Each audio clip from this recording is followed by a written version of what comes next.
चटमंगनी पड़ बिया तो क्या 4 साल की तलखी 4 घंटे की बैठक में दूर हो गई? कांग्रेस ने तो यही दावा किया है। दरअसल सोमवार की रात गहलोत और पायलट के बीच युद्ध विराम का ऐलान हो गया। सारी अटकलें धरी की धरी रह गई। सवाल उठने लगे कि क्या 4 घंटे की बैठक में सारे गिले शिकवे, बयानबाजी या कहे कि तलखियां सब दूर हो गई? अब आप सोच रहे होंगे कि इस दोस्ती, इस सुलह के ऐलान पर आखिर शक क्यों हो रहा है, क्यों सवाल उठ रहे हैं? तो इसके पीछे एक बड़ा इतिहास है। दरअसल ये कोई पहला मौका नहीं है। इससे पहले भी दोनों नेताओं ने सार्वजनिक तौर पर 4 बार और बीजेपी नेताओं के मुताबिक 9 बार हाथ मिलाया है। इस बार बीजेपी ने भी टिप्पणी की।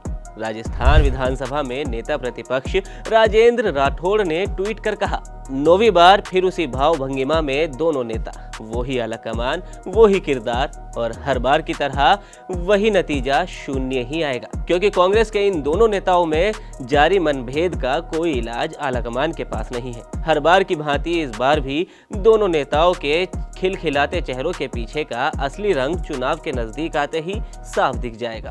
बीजेपी तंज कर रही है या कह लीजिए कि चुटकी ले रही है। ऐसी दोस्ती की तस्वीर तो कई बार देखी है, जबकि अंदर की गांठ वो कहीं ज्यादा गहरी है। अगर इस बार को छोड़ दे तो साल 2018, 2020 और 2022 3 साल, 3 विवाद और 3 प्रभारी, मगर विवाद का अंत नहीं हो सका।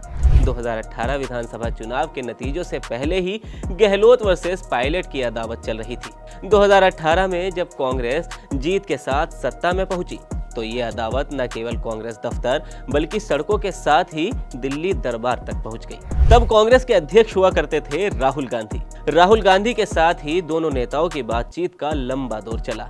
यह बातचीत का दौर लगभग हफ्ते भर तक चला और नतीजा क्या हुआ कि मुख्यमंत्री की कुर्सी पर काबिज हुए अशोक गहलोत, जबकि पायलट को बनाया गया उनका उपकप्तान। अब उसके बाद 2020 की बात कर लेते हैं। साल 2020 में सचिन पायलट ने फिर सियासी तेवर दिखाए और अपने 19 विधायकों के साथ वो मानेसर पहुंच गए।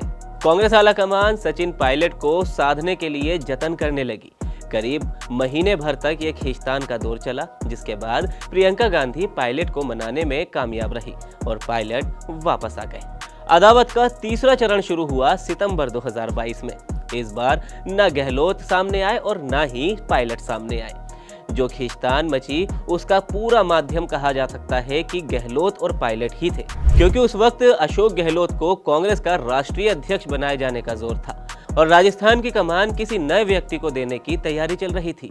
मगर सवाल ये था कि वो कौन होगा जो प्रदेश का नया मुख्यमंत्री होगा। तो कांग्रेस आलाकमान ने इसके लिए 3 पर्यवेक्षकों को जयपुर भेजा।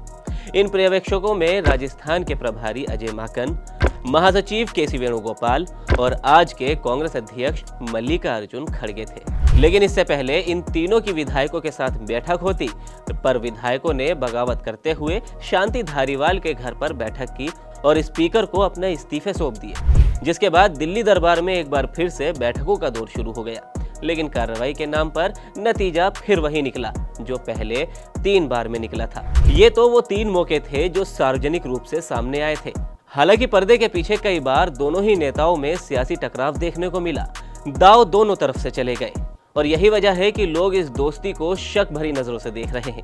हालांकि ये कहावत बड़ी मशहूर है कि सियासत में ना तो कोई दोस्त होता है और ना ही कोई दुश्मन होता है। कांग्रेस राजस्थान में वापसी करना चाहती है, इसीलिए वो अपने घर को भी मजबूत कर रही है। आलाकमान ने दोनों ही नेताओं को समझा दिया है कि अपनी व्यक्तिगत उम्मीदों और सपनों को फिलहाल जब्त करें और पार्टी को सत्ता में वापसी लाने की तैयारी करें। तो दोस्तों, इनकी इस अदावत का या फिर ये कहे कि इस बैठक में निकले नतीजे पर आपकी क्या राय है, आप हमें कमेंट सेक्शन में जरूर बताएं। इसी तरह की और वीडियोस देखने के लिए आप देखते रहिए एबीपी लाइव।